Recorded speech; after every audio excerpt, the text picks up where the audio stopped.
Kaffe både i vardags och ute i vildmarken. Det är viktigt. Kanske är det viktigaste.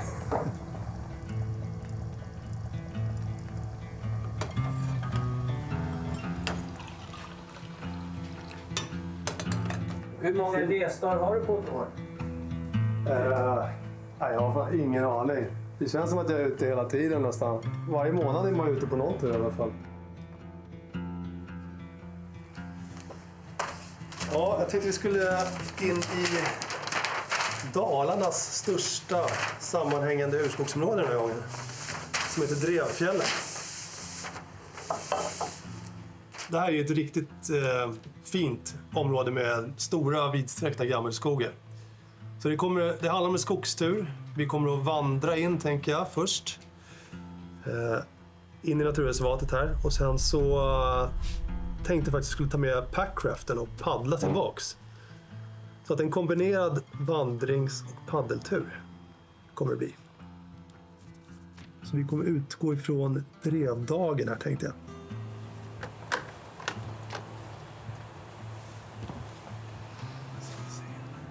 Peter Persson är en äventyrare och vildmarksentusiast sedan barnsben. Genom åren så har han förverkligat sina stora drömmar som att skida över Svalbard, paddla genom norra Kanada och Alaska, vandrat genom Tasmaniens regnskogar och utforskat Skandinaviens vildmarker. Det här är första gången som jag besöker Drevfjällen faktiskt. Jag har varit på väg hit i flera år. Jag blev faktiskt tipsad av en vän som heter Sebastian Kirpu. Sebastian Kirpo är en känd förespråkare för den svenska skogen och har gjort sig känd som en engagerad skogsbiolog, föreläsare och kursledare. Hans fokus ligger på att bevara skogens biologiska mångfald och han har lång erfarenhet av att genomföra naturvärdesinventeringar där man bedömer och dokumenterar de naturvärden som finns i ett område. Ja, men här beklagar vi oss över att Amazonas och Borneo och Kongos regnskogar avverkas. Men de har ju fortfarande större andelar kvar av sitt ursprungliga skogsekosystem än vad vi har. I Borneo finns ungefär 30% utav ursprungliga skogen kvar. I Sverige har vi knappt 10. Och då känns det som att, vad fasen, ska inte vi kanske gå i framkant och visa var skåpet ska stå?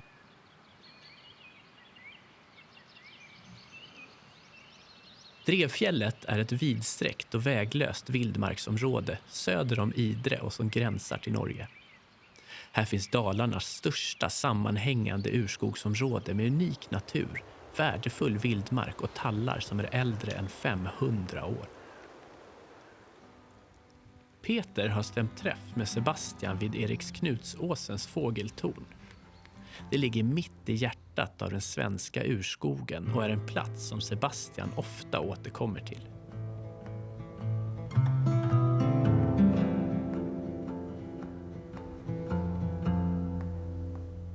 Peters YouTube-kanal In i vildmarken når tusentals följare. Målet med hans filmer är att visa glädjen av att vara ute på äventyr, men också att dela med sig av kunskap om friluftsliv och natur. Han är nervös, vet du. Vi hinner inte paddla ifrån.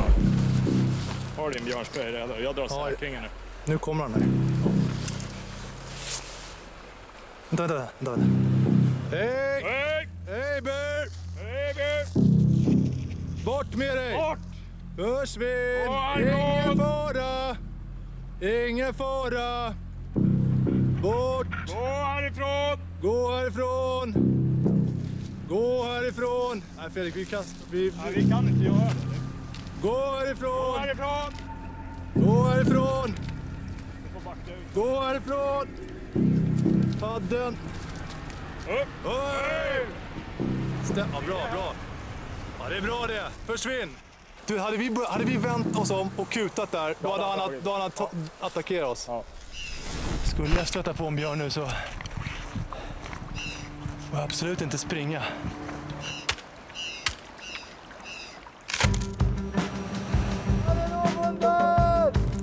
Upp er!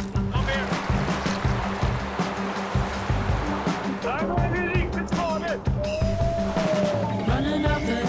Fan vad mäktigt! Shit, jäkla skitväder. Nej, morgonriset.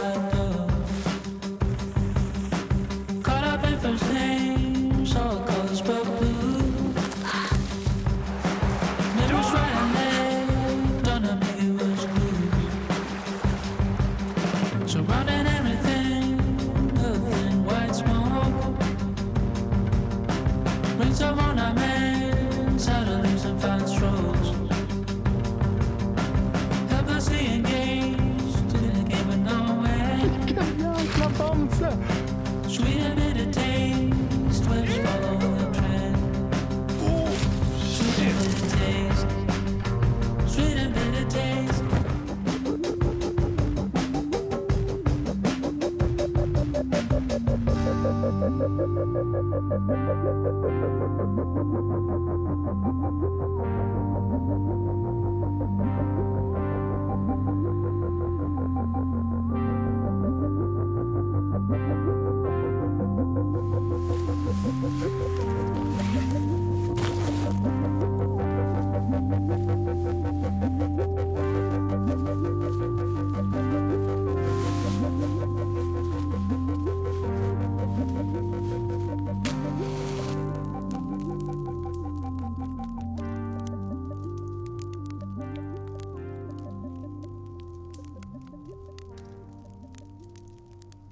Jag kommer ihåg, jag hade en ryggsäck på landet, en sån här gammal läderryggsäck som jag brukade dra på mig när jag var typ 7 år gammal. Och så sa jag till mamma så här, mamma, jag drar ut i skogen nu, jag kommer tillbaka imorgon bitti. Och hon liksom spelade med där, bara, ja det är visst, vi ses. Sen visste hon att jag var mörkrädd så att jag kom ju springandes där när solen gick ner. Liksom. Men det var ju så det började. Jag började liksom ge mig ut liksom, i skogarna runt landstället i Hälsingland och lekte ofta liksom, äventyrare och skogvaktare. Redan när jag var så liten. Och sen så var det väl liksom först i tonåren sen jag började intressera mig för liksom, vandring och sådär. Och jag hade mina föräldrar hade en gammal bok om Sarek skriven av Edvin Nilsson, en bok från 70-talet. En klassisk Sarek-bok som jag oftast då bläddrade i. Jag kunde sitta liksom flera timmar och bara bläddra in och titta på bilderna och drömma mig iväg till Sareks nationalpark.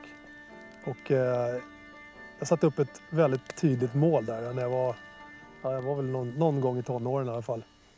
Att jag en dag skulle liksom vandra genom Sarek helt själv, liksom, med allt på ryggen. Vilket jag också gjorde sen när jag fyllde 18. Då begav jag mig till Sarek, gjorde en första tur där. Det var ju katastrof. Liksom. Jag skulle in där och hade helt fel grejer med mig. Så här, dåliga gummistövlar och jävla galonställ. Du vet, man hade ingen kunskap. Man skulle bara liksom, in i vildmarken och utforska. Liksom, hade ingen koll på liksom, vilka grejer man behövde riktigt. Så att det var ju skitjobb. Jag hade packning i 35 kilo liksom, och pajade knät också. Så att jag fick bara vända tillbaka igen. Men då stod jag där verkligen och spottade och svor. Bara, aldrig mer. Jag ska fan aldrig mer komma hit. Och sen året efter så stod man där igen. Liksom, bara, ja, nu kör vi.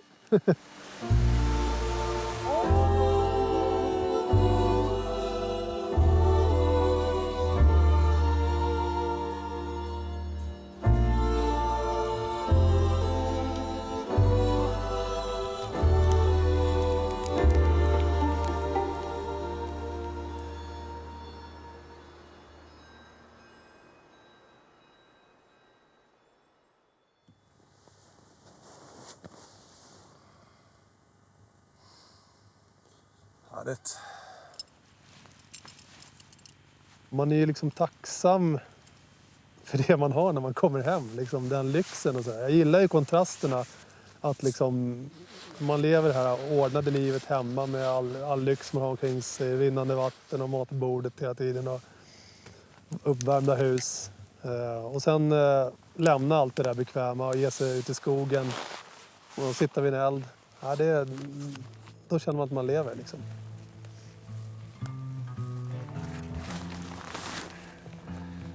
Man behöver liksom ruskas om lite ibland.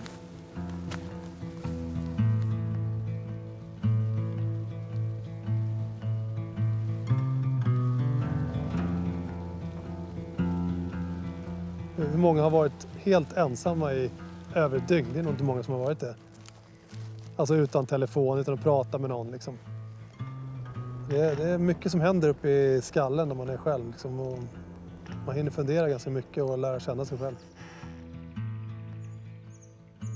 Ja, men det är både nyttigt för en själv och man känner liksom också att det här kroppen är gjord för egentligen. Vi är inte gjorda för att sitta stilla hemma i soffan. Liksom. Vi mår som bäst när vi är ute, jobbar med kroppen, går i terräng. Det känns också så här att man gör någonting meningsfullt. Alltså, det behöver inte vara något speciellt. Det bara gå och samla ved, slå upp ett läger. Det känns som att man har gjort någonting bra, något meningsfullt av dagen. Liksom. Och det där gillar jag verkligen när man är ute. Allt man gör utomhus känns så meningsfullt. Lingon. Här är det smarrigt alltså. Det här är kanske ett av landets häftigaste områden med enormt stora arealer med skyddad natur, både fjäll och skog och myr. Och sådana här platser är ju oerhört sällsynta i dagens skogslandskap i Sverige. De flesta naturreservaten är väldigt små. Man kan tillbringa några timmar i dem och sen har man sett allting, eller kanske en dag. Men här då, där vi är i Drevfjällens naturreservat, som har 36 000 hektar skyddad natur och sen hänger det ihop det med Lillådalens naturreservat och Fulufjällets nationalpark. Då har vi plötsligt närmare 80 000 hektar skyddad natur. Och springa över 80 000 hektar på en dag, det är helt omöjligt. Här får man spendera veckor för att kunna få uppleva den här naturen. Och, det är sånt här som man tänker sig att mindre än 100 år sedan så var det så här det såg ut i Sverige. Idag, 100 år senare, så finns det inte det här kvar nästan.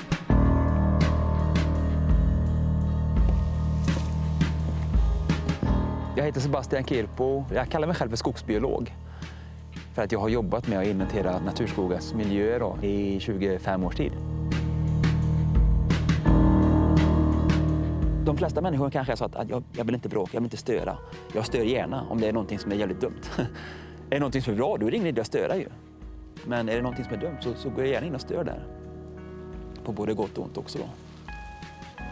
Man kanske tror det, liksom, att Sverige det är skog överallt. Men det är mycket träd, det är det. Men skog är ju mer än bara träden. Liksom. En riktig skog har ju ett fungerande ekosystem. Där träd både föds och liksom lever under lång tid och dör. Träd i olika stadier, det finns svampar, det finns djur, det finns en biologisk mångfald. Och den saknas ju liksom i industriskogen. Så merparten av Sveriges skogar är ju industriskogar idag. Det finns ju många små naturreservat, men de reservaten blir mer som små öar i liksom ett hav av industriskog. Så vill man åt de här lite större gammelskogarna som finns kvar, då är det ju in i fjällkedjan man måste ta sig. Liksom. För det är bara där det finns kvar, i princip hela Sverige. Svart trumpet, ja, det är så gott. Kruskantarell som man egentligen inte ska plocka. Men det är som kruskantarell. Ja men exakt, det är en sån. Har de slaktat och lämnat det här eller vad är det för någonting? Det här är alltså en taggsvamp. Någon av de rödgula eller bleka taggsvamparna. Det här är en väldigt god matsvamp som är enkel att lära sig och också finns mycket av i skogarna. Under hatten har den ju små taggar istället för skivor på skivlingar och rörlager på soppar. Ellen Nikiskova är en passionerad utekock som brinner för eld, skog och svampplockning. Kanske så har du sett henne på tv i Sverige där hon driver Elles utemat och delar med sig av tips på hur man hittar matnyttig svamp i den svenska skogen. När man pratar om svamphistorien så brukar man dela upp världens länder i mykofoba och mykofila länder. Så de mykofila länderna är ju de länder som genom historien alltid så länge man kan minnas har älskat svamp, plockat jättemånga arter och att svampen där har varit en stor del av människornas kosthållning.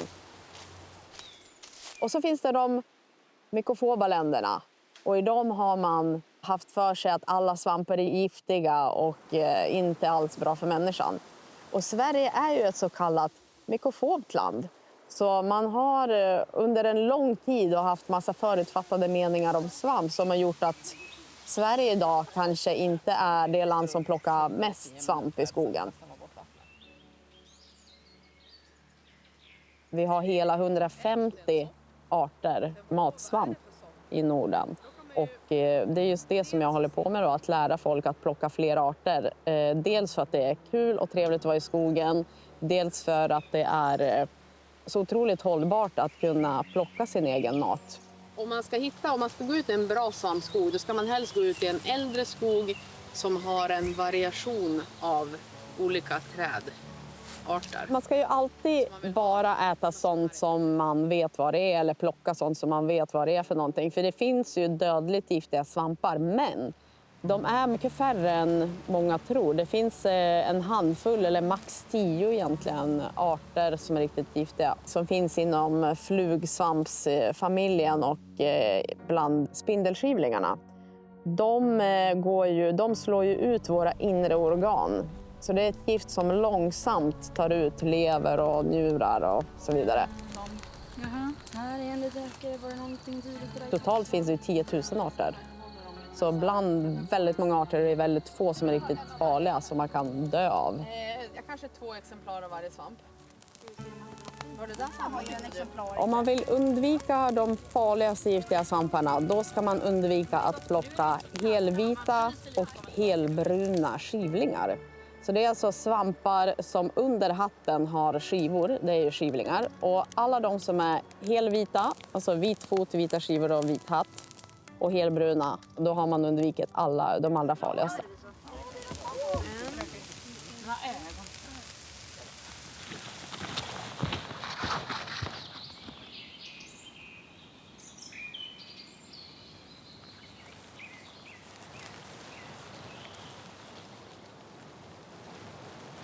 något otippat som man kan äta i skogen, det är ju till exempel enbär. Och det kanske inte är så otippat för att vi använder ju enbär som krydda alltså i köket. Men det är inte så många som tänker på att man faktiskt kan söka upp en enbärsbuske och äta bären. De innehåller ju olika antioxidanter, vitaminer, men framförallt så är de också antibakteriella och antiseptiska. Så man kan äta dem till exempel om du har glömt tandborsten. Då kan du ta några enbär och tugga på dem så har du rengjort munnen på ett naturligt sätt.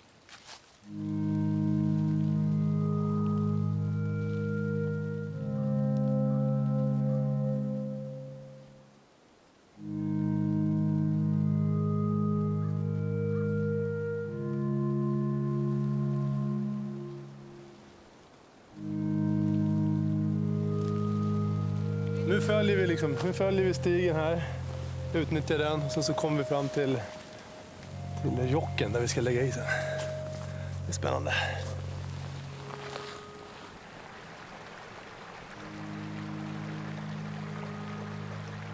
Min första solexpedition genom Kanada, genom norra Yukon i Kanada, det var ju kanske den mäktigaste resan jag gjort eftersom det var första gången. Och jag planerade en hel expedition helt på egen hand, drog iväg och genomförde det. Men det var ju också då det höll på att gå åt helsike rent sagt.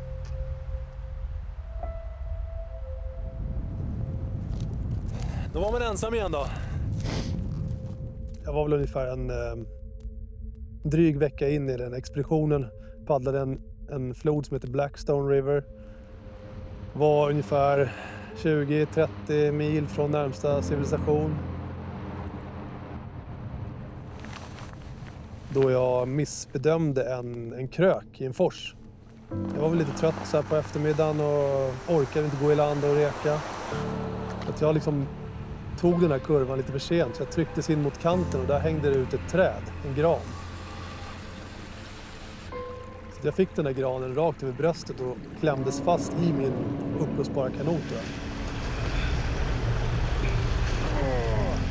När trädet tryckte ner mig i kanoten och så forsen då bak som tryckte på. Så att jag höll på att krossas där. Så det enda sättet att komma loss det var att gå runt, slå runt . Så jag slog runt där i forsen, började simma, full fart rakt ner. Kanoten upp och ner, låg och guppade 50 meter framför. Paddeln låg och guppade, all packning flöt omkring. Så jag vet inte vad som hände. Jag fick någon superkraft där eller någonting. För jag lyckades simma ikapp då. Kanoten hasade mig upp på den som en säl. Tog något där brottagrepp på den och slängde runt den då. Så jag fick den på rätt köl. Klättrade upp i den. Jag började paddla med händerna. Lyckades paddla ikapp paddeln. Fick tag i paddeln. Och då fick jag sånt jäkla adrenalinpåslag. Kände så här bara... Jag bara skrek rätt ut, kommer jag ihåg. Ja, fan jag lever! Jag har kontroll på situationen. Och så paddlade jag ikapp stora trunken jag hade med all utrustning. Drog upp den var ju full med vatten. Allt var pissblött. Jag kommer ihåg att jag paddlade i land där och fick lägga ut all utrustning på tork. Som med sedlarna, pengarna fick jag lägga ut. Allt var genomsurt. Då kände jag mig väldigt liten kan jag säga. Jag hade en nödsändare med mig. Jag stod där och var jättenära att trycka på den här SOS-knappen. Men jag hejdade mig i sista stund för jag kunde konstatera att jag var inte skadad. Jag hade den nödvändiga utrustningen kvar så jag kunde fortsätta turen då. Men det var ju...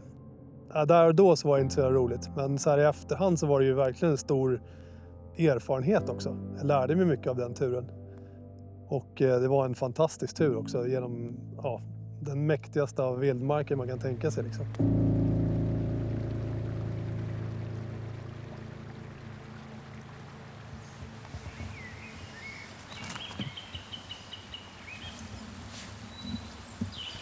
Att man har skaffat sig mer och mer kunskap genom åren och man har lärt känna sig själv framförallt. Nu vet man ju mer så här vad man klarar av, så här, hur tungt man orkar bära, hur långt man orkar gå. Hur långt saker och ting tar. Så att nu för tiden känner man inte det där längre riktigt. men känslan att man vill ge upp och sådär. Liksom. Utan man vet liksom, det här kommer vara jobbigt, det kommer ta så här många timmar.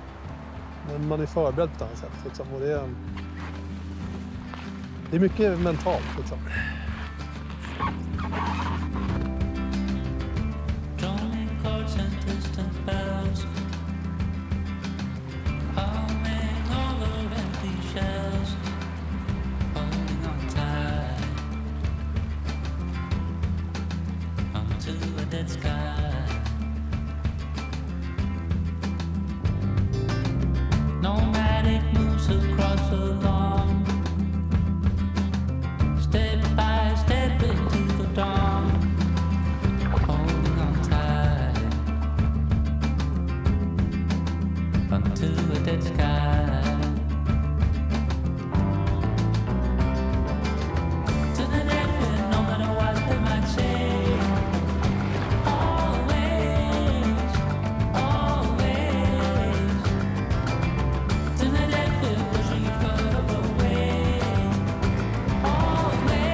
I natt är det jäkligt svårt att sova.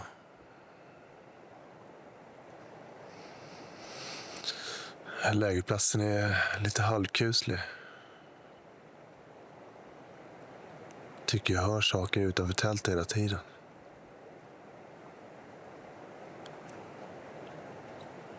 Låter som att det är någonting som går utanför tältet.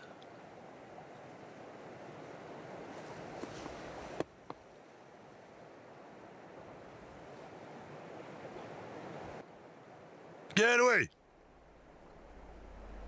Hush!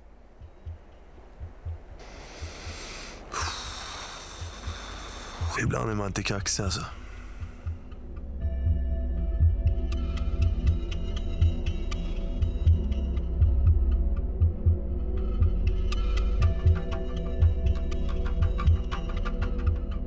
Det är väl definitionen av äventyr, liksom, att det måste finnas en viss risk. Sen vill man inte råka ut för, man vill inte skadas eller dö liksom. Men det måste finnas lite spänning.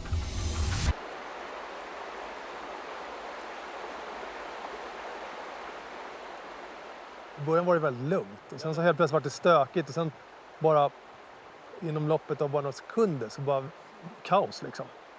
Jag träffar en sten, en ganska vass sten som jag fastnar upp på, så jag snurrar runt och åker baklänges ner i forsen. Och håller nästan på att gå runt där. För det kommer, som jag berättade där i Kanada, så kom det en liknande krök. Och jag fick precis stopp på raften och kunde paddla in i ett bakvatten och gå i land, dra i land. Man får inte liksom underskatta kraften i vattnet. Även om det är små forsar. Det kan vara förrädiskt. När man var yngre så var man mer våghalsig liksom och tänkte inte lika mycket på riskerna som man gör idag. Sen man fick familj. Så att, men det är helt klart så tar det lugnare nu. Och är noggrannare i liksom att göra riskanalyser och sådär innan jag ger mig iväg. Så att, och det gör ju också de sakerna som har hänt där jag liksom hållit på att gå åt pipan. Liksom. Det har ju varit när man var yngre och gjorde saker för första gången.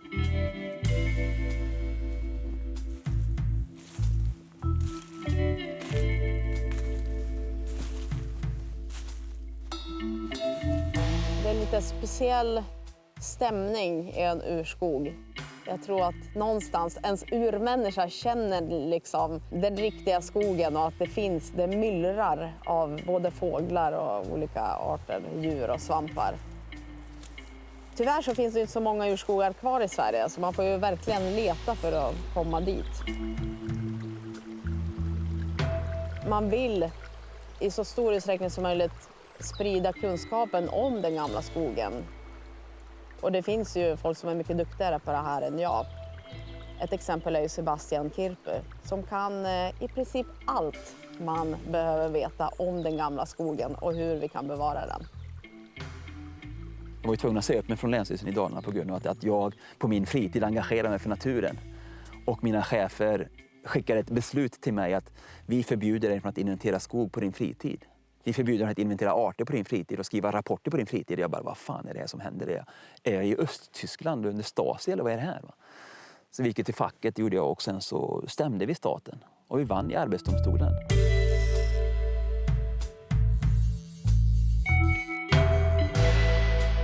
Så kan man inte göra självklart. Mina chefer bad i alla om ursäkt. De bara fortsatte ändra mina arbetsuppgifter, tog in mig på korrigerande samtal, vägrade ge mig tjänstledig och sådana saker. Va? Så det är klart, vad ska man vara där och göra? Det är bara att säga upp sig. Så att, då förstår man vilken makt den här skogsnäringen har i landet. Att man till och med får myndigheter till att ta parti för dem istället för att ta parti för demokratiska rättigheter. Jag menar, vi har ju yttrandefrihet, vi har meddelarfrihet, vi har politisk frihet, vi har föreningsfrihet. Allt det där ska ingå i demokratin. Och de försöker stoppa mig från allt det där. Så sjukt är det. Och det är klart, då ska man slåss.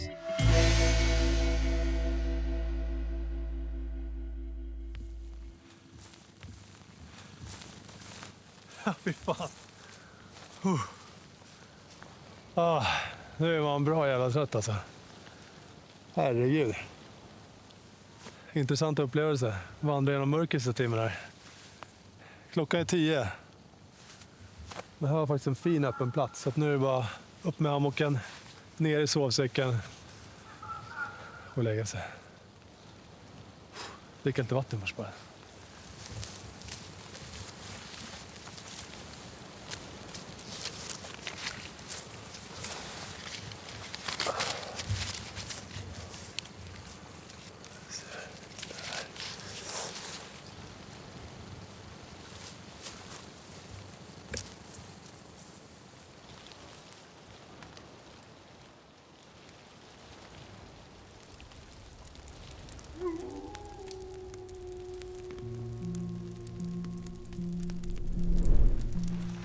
Oj, oj, oj, oj, oj.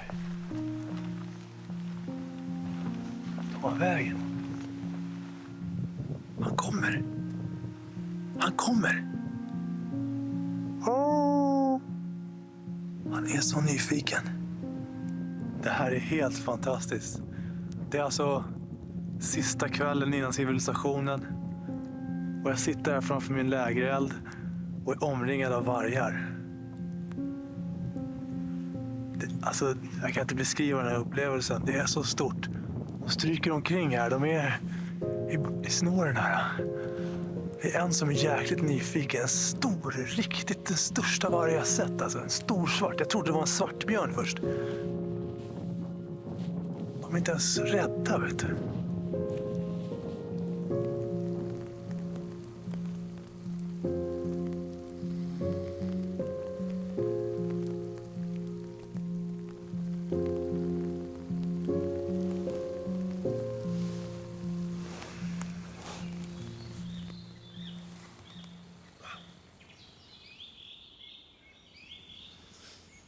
Nu har lite kaffe.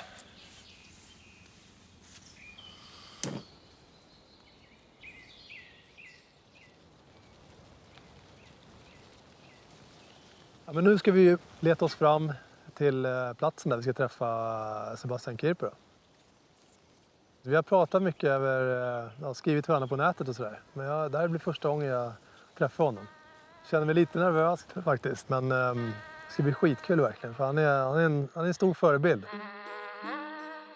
Jag har lärt mig väldigt mycket av honom faktiskt.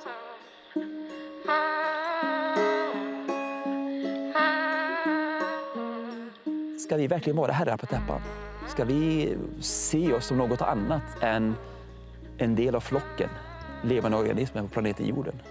Har vi kommit från rymden och landat här och börjat ockupera den här platsen? Eller har vi evolverat tillsammans med allt annat? Jag tror på det senare. Och det finns ganska mycket bevis för det också då, rent vetenskapligt. Så då tycker jag att det handlar om att vi måste visa respekt.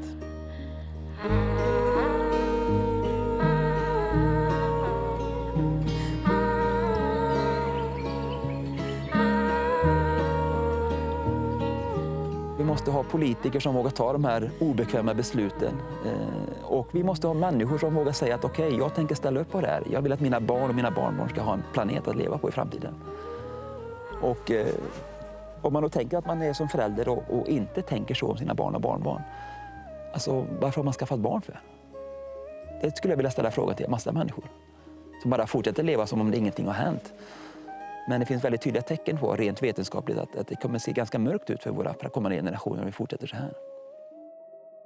Så det är egentligen en samvetsfråga. Men att ha ett samvete, det betyder att man måste våga säga förlåt.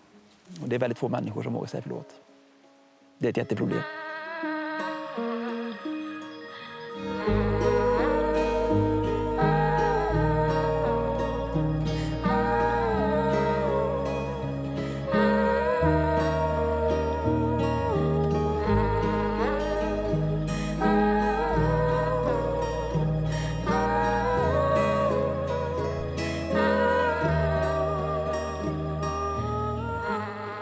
Vi kan inte förstöra naturen. För förstör vi naturen för massa arter, då kommer vi förmodligen förstöra naturen för oss själva också. Tjenare! Välkommen till Erik Knutsåsen. Fan vad roligt alltså. Ja, verkligen. Magiskt. Upplev det här. Ljuvlighetens mecka alltså. Nu har vi ungefär 80 000 hektar skyddad natur runt omkring oss. Och det är jävligt stort. Det är fantastiskt verkligen, som ni säger. Ja, men visst att kunna stå så här och blicka ut ur skog åt alla håll. Liksom. Ja, det är magiskt, verkligen. Och just Drevfjällens naturskogar då, de är så häftiga för att när man tittar med kikaren så ser man att varenda horisontlinje är så här en taggig urskogssilhuett. Ja. Och annars är det bara då plantager, kalhyggen, sådana saker. Ja. Men här har man något helt annat, så att det här är magi verkligen.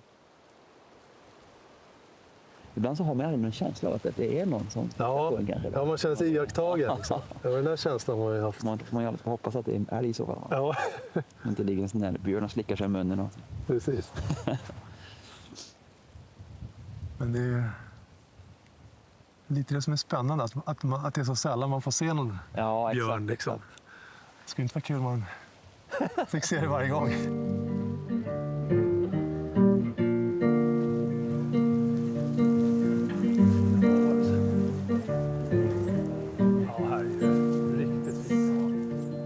Livscykeln för en gran i de här trakterna, från att vara en liten planta till bli ett vuxet träd, till bli ett gammalt träd, till det gamla trädet står och dör på rot och faller omkull och förmultnar på platsen där fröet grodde en gång i tiden och blir kollager och näring i marken. Ja, det är 500 år. Så att vi måste ju alltså börja restaurera skog genom att bara lämna skog, låta skogen få leva som den ska. Och då, i de här trakterna vi är nu då, det avverkar man ju fortfarande naturskogar. Vi avverkar inga planterade skogar här, för de är inte tillräckligt gamla än. De är bara 50-60 år gamla. Och då får du inte hugga dem än. Du måste vänta tills de blir 80. Och då, för att vänta de här 20 åren till då måste vi hugga de sista, de här som inte är skyddade. Så det är de områdena som jag springer omkring nu och letar i efter arter och grejer för att kunna ha ett argument, eftersom alla bolag är certifierade i Sverige. Och enligt certifieringarna så får man inte hugga naturskogar. Men det gör de hela tiden. För det är ingen som granskar dem. Som sagt, vi har ju bara skrapat på ytan av naturen, vad den kan ge oss. Och det är ju synd. Och om vi då utarmar det här som har den största... Skogsbruket har ju haft en hegemoni kan man säga i 100 års tid. Skövla precis som de vill då. Och sen så åberopa att vi planterar nya träd så då är det lugnt. Men de har ju aldrig på något sätt reflekterat över att de har förstört biologisk mångfald och lägger skulden på någon annan istället för sig själv då. Och det här kalhyggesskogsbruket som vi har bedrivit i Sverige de sista kanske 50, 60, 70 åren i stor industriell skala då. Den har ju varit förödande. Verkligen förödande.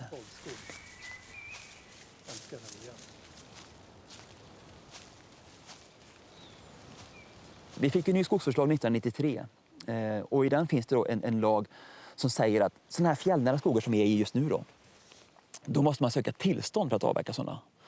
Och i tillståndsprövningen så måste då Skogsstyrelsen kolla och granska skogen. Har den höga naturvärden eller höga kulturmiljövärden, då får man inte ge tillstånd till skogsbolaget eller markägaren att hugga den skogen då.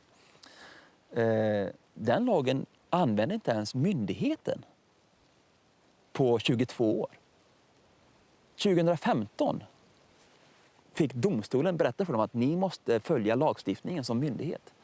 För då hade Naturskyddsföreningen gått till domstol med flera tiotals hektar med urskogsartad skog i Sarek-trakten, eller nära Sarek och Laponia. Då. Och Skogsstyrelsen har bara gett tillstånd.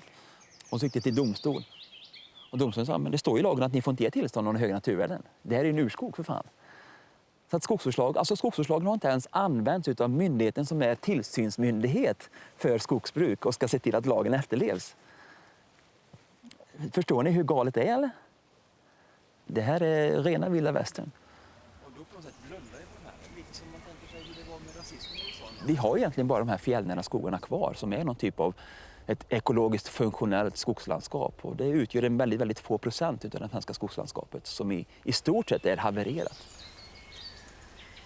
För jag har svårt att kalla då en virkesåker för skog. Det är likadant som man kan inte kalla en veteåker för en äng, för det är det ju inte. Det är ju öppna landskap, självklart, men det är ingen äng.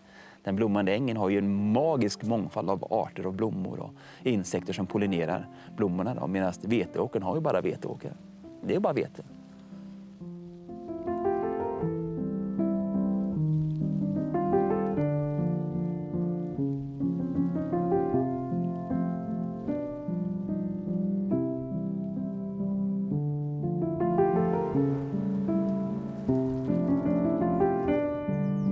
Jag hoppas fortfarande på att ju mer människor som får kunskap, desto bättre chans att de vågar ta det här beslutet. Okej, jag slutar att överkonsumera.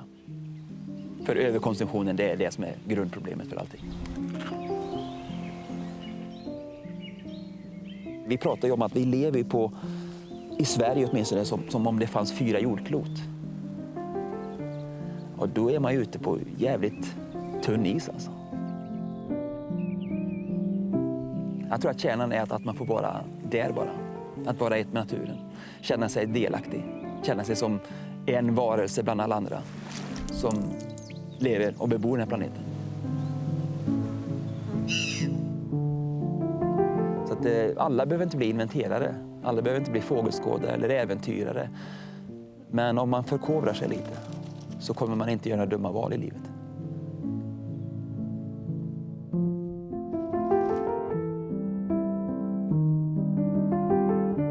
Fastnade efter att vi pratade sist, mitt engagemang och ut och reser mycket. Känns det inte ensam någon gång i den här kampen, om man kan säga det? Kan man bli ensam eller? Omöjligt. Naturen är full av kamrater. Jag har en sån här t-shirt så jag har kompisar i skogen. Och den provocerar så mycket folk. Alltså. Det är så jävla roligt att gå omkring med när man har föreläsningar. Så här. Vad menar du med den då? Vadå, här är du igen. Det är ju bara en av dem, många. Så att jag menar, kan man hjälpa sina polare som den här och rädda en skog för den så då kan man aldrig känna sig ensam. Det är helt omöjligt.